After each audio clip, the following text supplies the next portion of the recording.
Good evening. Good evening. And welcome. Because of the intimate setting today, it gives us a chance to change the format just a little bit and elaborate more, involving my colleagues with the introduction, which will be a little augmented. How grateful we ought to be to Joseph Haydn.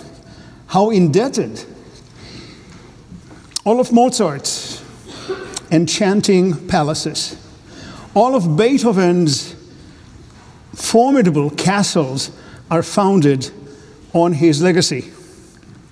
He is the inventor of the string quartet as we know it, the creator of the symphony, and the father of the classical style. He is Papa Haydn.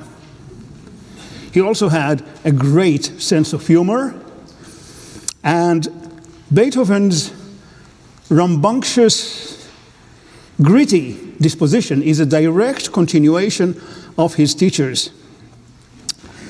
Let's talk a little bit about humor. All the nuances of spoken humor, the entire range, exist in music unaided by words. From the brutal sarcasm of Shostakovich to the jolly hilarity of Rossini, and the same techniques are used. Toying with your expectations. Sudden switch in gears. Mockery of establishment, of traditions, making fun of the establishment, incongruity, mismatching of voice and content, miscasting. Marilyn Monroe as Lady Macbeth, right? Distortion of tempo. In the Carnival of the Animals, Saint-Saëns takes Offenbach's Can-Can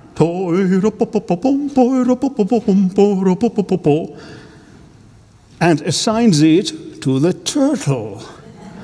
And it goes,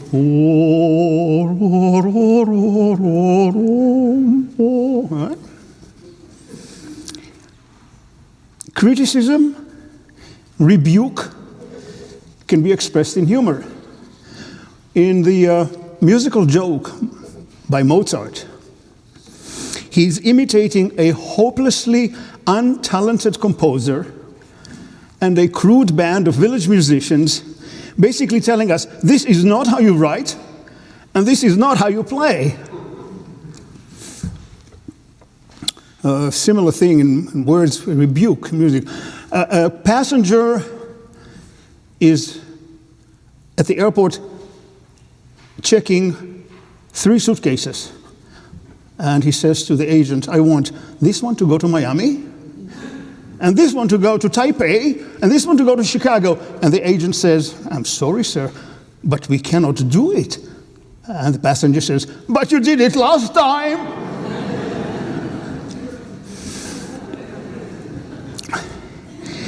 A deliberate misunderstanding, sort of a sudden shift into an off-kilter harmony, Prokofiev's favorite.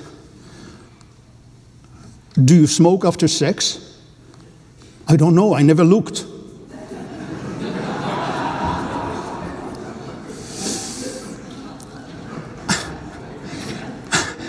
Irony.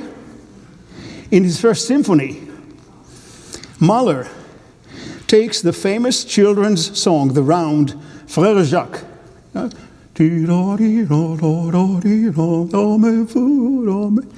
He slows it down painfully, switches to the minor key, and turns it into a mock funeral march played by the double bass. Right?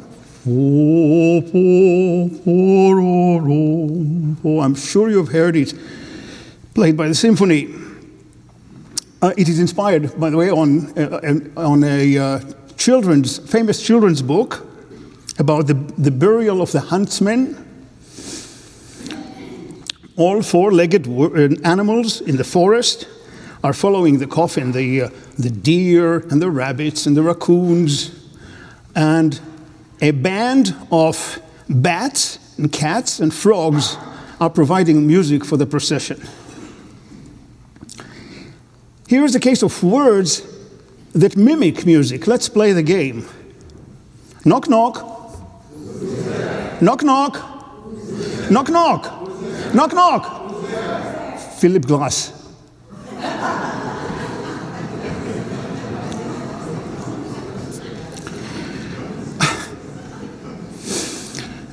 As all these examples demonstrate, the success of a joke, musical or other, depends on a shared cultural and social context.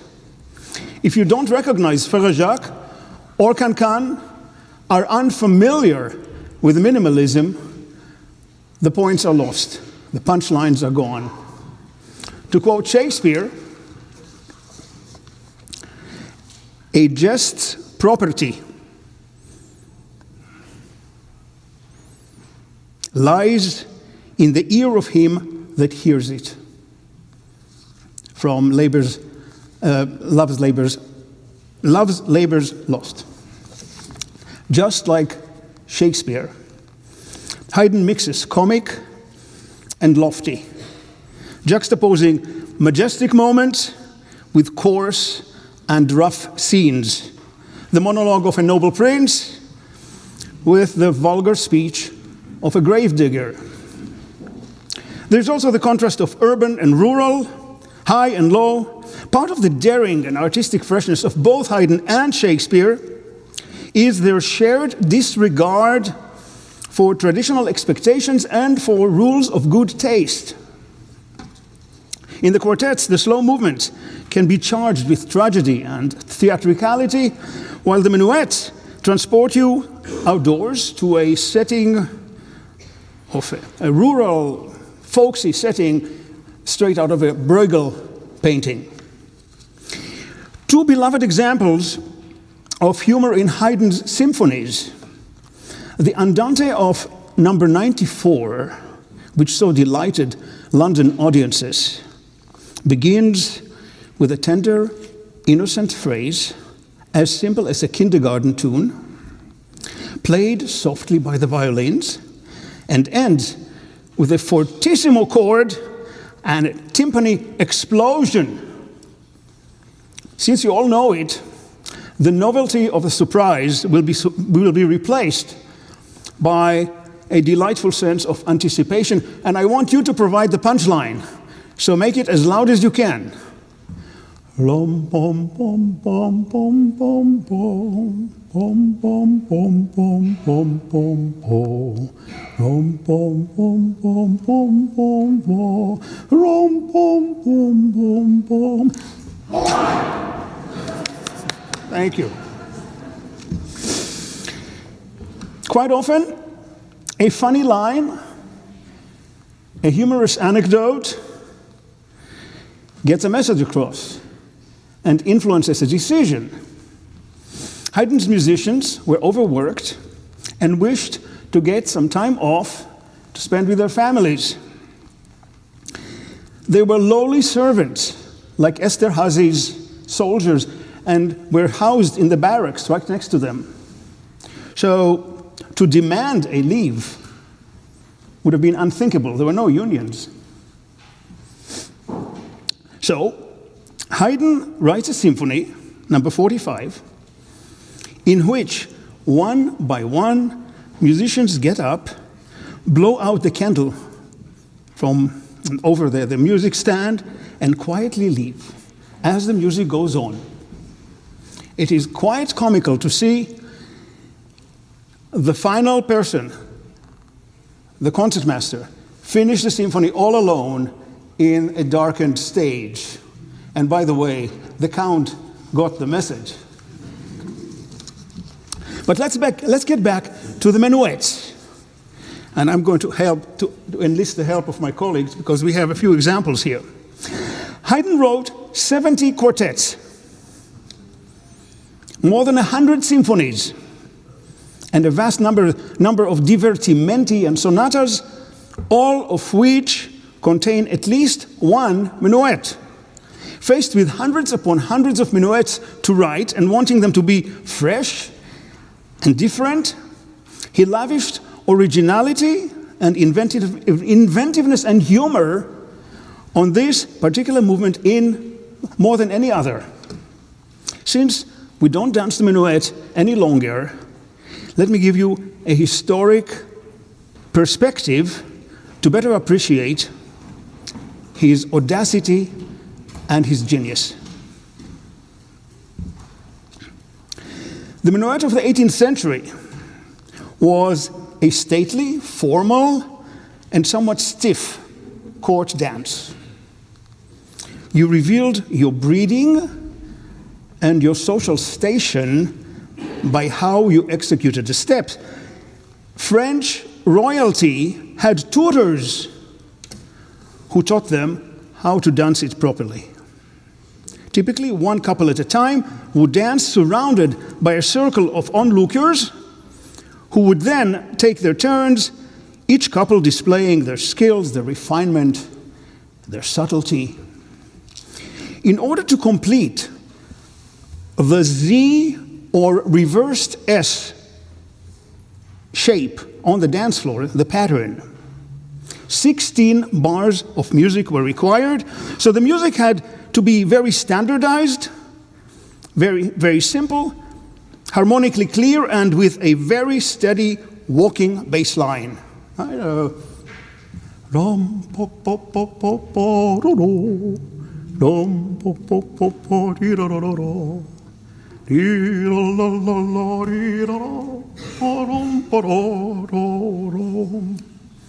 Typical dance minuet. Haydn became impatient with all these pedestrian requirements, so he left behind the dance floor and let loose his amazing imagination. So canonic minuets appear, which become almost impossible to dance, and I'm missing my colleagues because we want to demonstrate to you one of them.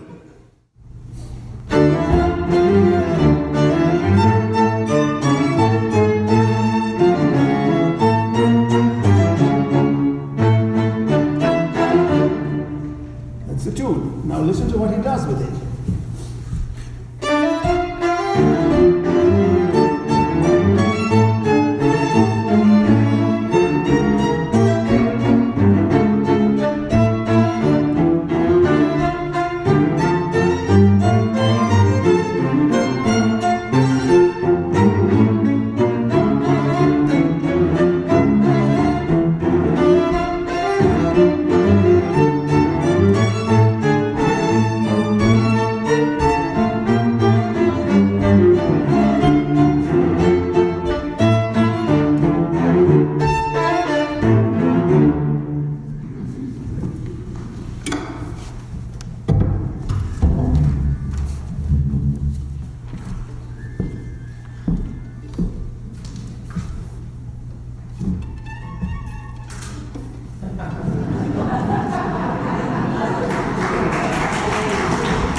Then we have the interplay of rhythm. So instead of 2 bars of 3, you have 2 plus 2 plus 2 against the prevailing triple meter. So instead of 1, 2, 3, 1, 2, 3, bam, bam, bam, bam, right? This is a fantastic example. You will hear it later on this evening. Haydn calls it alla zingaresa or alla zingaresa, a gypsy-style minuet. Don't even try to dance to this one.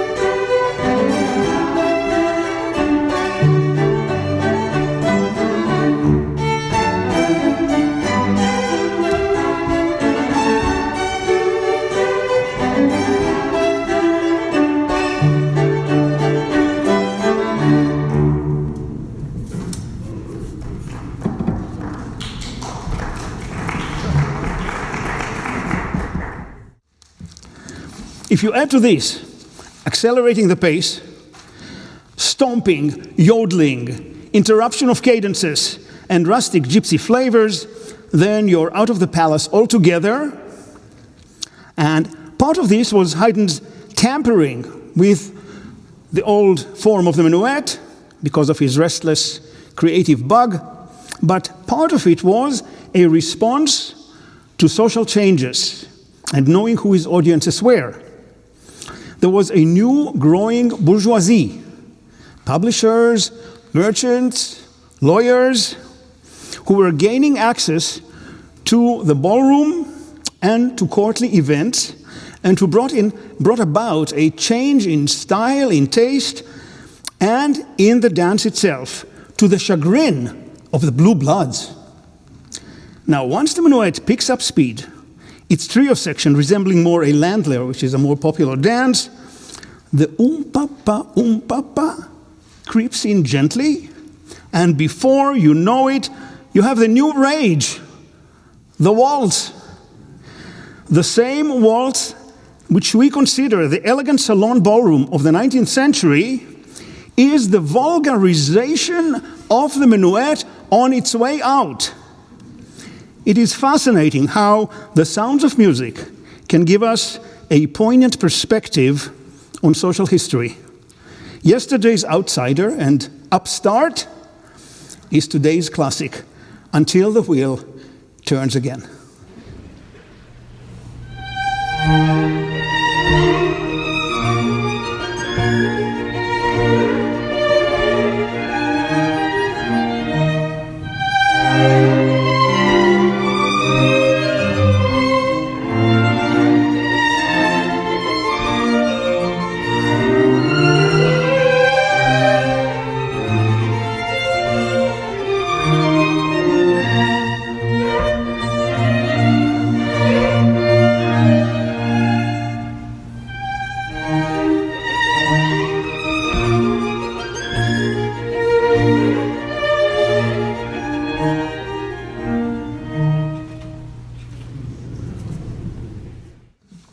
The second quartet tonight is nicknamed The Joke because of its last movement.